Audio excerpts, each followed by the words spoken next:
L'école enseigne juste pas la base de faire un budget. Un budget, c'est quand t'es pauvre, hein? Voyez-vous, je vais vous montrer des slides. Elle, c'est Barbara Cormoran.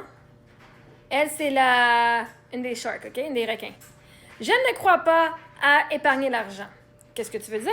Je n'ai jamais épargné un 10 sous de ma vie. J'ai vendu des business pour 66 millions de dollars. Ma première pensée était, quand j'ai vendu ma première business pour 66 millions de dollars, ma première pensée était, sur quoi est-ce que je peux dépenser cet argent-là? J'en ai donné la moitié aux amis, à la famille, à des funds, des charités, à des fondations. Parce que je crois vraiment que quand tu dépenses ton argent, ça te revient. Ma mère a élevé 10 enfants sur un budget genre vraiment mince. Et elle me disait toujours, l'argent est fait pour être dépensé. Une fois, je m'en allais quasiment banqueroute, en faillite, pour la 5e fois peut-être. Et j'ai dit à ma mère que je devais fermer ma business, puis dire à tout le monde qu'il n'y avait plus de job. Ma mère m'a dit, inquiète-toi pas au sujet de l'argent, c'était une perte de temps.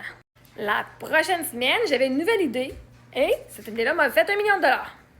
J'ai jamais été riche en épargnant. Les riches, je suis devenue riche en permettant à l'argent de partir et de revenir. Si vous voulez avoir l'histoire au complète, vous pouvez aller sur The Burnout, là.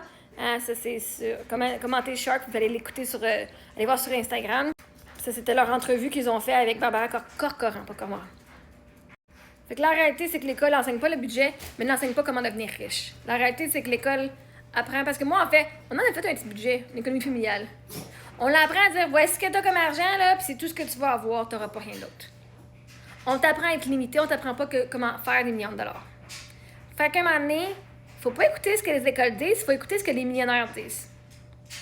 Il faut aller voir c'est quoi leur croyance à ces gens-là, puis commencer à étudier leur comportement, leur façon de penser, leur façon de parler. Parce que c'est pas à l'école qu'ils vont t'apprendre ça.